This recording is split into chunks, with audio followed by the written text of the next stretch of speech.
Hi friends, welcome back to Kavi's kitchen. இன்றைக்கி நம்ம வந்து டெய்லி யூஸ் பண்ணுற ஒரு சில்வர் யூட்டென்சில்ஸை எப்படி நம்ம ஈஸியாக க்ளீன் பண்ணலாம் அப்படிங்கிற ஒரு வீடியோவை தான் பார்க்க போகிறோம். அதுக்கு முதல்ல இந்த மாதிரி எண்ணெய் பாத்திரத்தெல்லாம் நீங்கள் ஒரு டிஷ்யூ பேப்பரை வச்சு உள்ளே இருக்க எண்ணெய் எல்லாத்தையும் க்ளீனாக எடுத்துருங்க. அதுக்கப்புறம் ஒரு பாத்திரத்தில் தண்ணி வச்சுருக்கேன்.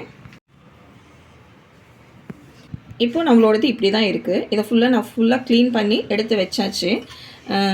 க்ளீன் பண்ணினா மேலே இருக்க எண்ணெய் அந்த மாதிரி இருக்கிறதெல்லாம் க்ளீன் பண்ணியாச்சு. இதுக்கப்புறம் என்ன பண்ணலாங்கிறது பார்க்கலாம். நம்ம எடுத்துருக்க பாத்திரத்துக்கு தகுந்த மாதிரி ஒரு வெசலில் வந்து தண்ணியை எடுத்து வச்சுக்கோங்க. அதில் வந்து இப்போ நம்ம என்னென்ன ஆட் பண்ண போகிறோம் அப்படிங்கிறத பார்க்கலாம். தண்ணி கொஞ்சம் நல்லா சூடாகணும். தண்ணி சூடானதுக்கப்புறம் நம்ம நார்மலாக யூஸ் பண்ணுற பேக்கிங் சோடா அது ஒரு 2 ஸ்பூன் இதில் நான் சேர்த்துக்கிறேன்.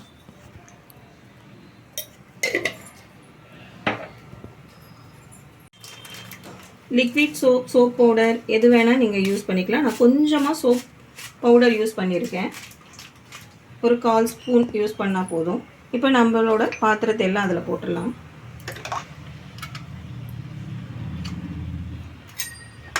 இதில் எல்லாம் ஒரு சில்வர் யூட்டென்சில்ஸும் போட்டாச்சு. இப்போ முக்கியமான திங்ஸை இது கூட ஆட் பண்ண போகிறோம். அது என்னென்னா, நம்ம யூஸ் பண்ணுற foil paper, food foil paper இருக்கும் இல்லையா, அதை தான் நான் இப்போ இது கூட போட போகிறேன்.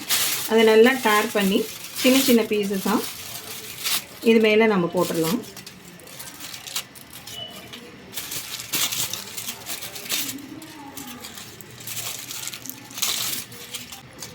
இது இப்படியே போட்டுட்டு இது கொஞ்சம் நல்லா இப்போ பாயில் ஆகட்டும். இப்போ பார்த்தீங்கன்னா தெரியும், நல்லா தண்ணி கொதிச்சிட்ருக்கு. கொதித்து உள்ளே இருக்க அதில் சில்வர் யூட்டென்சில்ஸில் இருக்க அழுக்கெல்லாம் அந்த ஃபாயில் பேப்பர் கூட சேர்ந்து நமக்கு அதை அழுக்கெல்லாம் வெளில வந்துட்டுருக்கு. கொஞ்ச நேரம் கழித்து அது எப்படி இருக்குங்கிறத நம்ம பார்க்கலாம். இப்போ சில்வர் பேப்பரெல்லாம் பார்த்திங்கன்னா அப்படியே அந்த ஒயிட் கலராகவே இருக்கும். நான் உங்களுக்கு கடைசியில் அது எப்படி இருக்குங்கிறத நான் உங்களுக்கு காட்டுறேன். நான் இப்போ பார்த்திங்கன்னா நமக்கு அந்த தண்ணியோட கலர் பாருங்கள் எவ்வளோ ஒரு பிளாக்காக இருக்குன்னு. இப்போ நான் ஸ்விட்ச் ஆஃப் பண்ணுவேன். மினிமம் இப்போ வந்து நான் ஒரு 10 to 12 மினிட்ஸ் நான் வச்சுருக்கேன். உங்கள் பாத்திரத்துக்கு தகுந்த மாதிரி நீங்கள் சேஞ்ச் பண்ணிக்கோங்க. இப்போ நம்ம ஸ்விட்ச் ஆஃப் பண்ணிவிட்டு அது எப்படி இருக்குங்கிறத நான் உங்களுக்கு காட்டுறேன். இப்போ பாருங்கள், நான் தனித்தனியாக எடுத்து காட்டுறேன். நம்ம போட்டப்போ இது எப்படி இருந்தது பிளாக் கலரில், இப்போ எப்படி இருக்குன்னு பாருங்கள். இது நான் தனியாக எடுத்து வச்சிடுறேன்.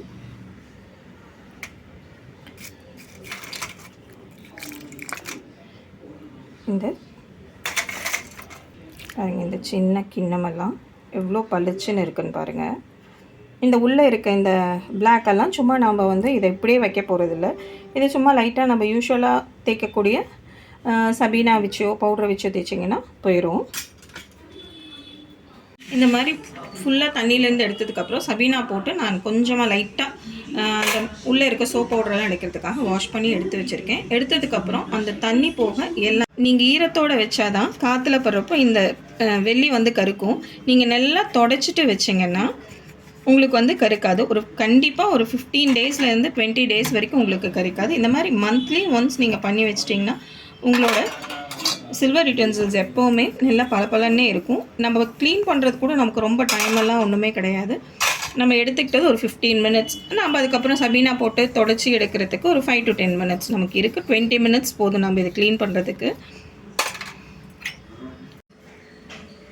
பாருங்கள், நம்மளோட பூஜை பாத்திரம் ஒரு 20 மினிட்ஸில் எவ்வளோ க்ளீனாக ரெடி ஆயிடுச்சுன்னு. உங்களுக்கு இந்த வீடியோ யூஸ்ஃபுல்லாக இருந்ததுன்னா, பிடிச்சிருந்ததுன்னா ஷேர் பண்ணுங்கள், கமெண்ட் பண்ணுங்கள், சப்ஸ்கிரைப் பண்ணுங்கள். தேங்க்யூ ஃபார் வாட்சிங்.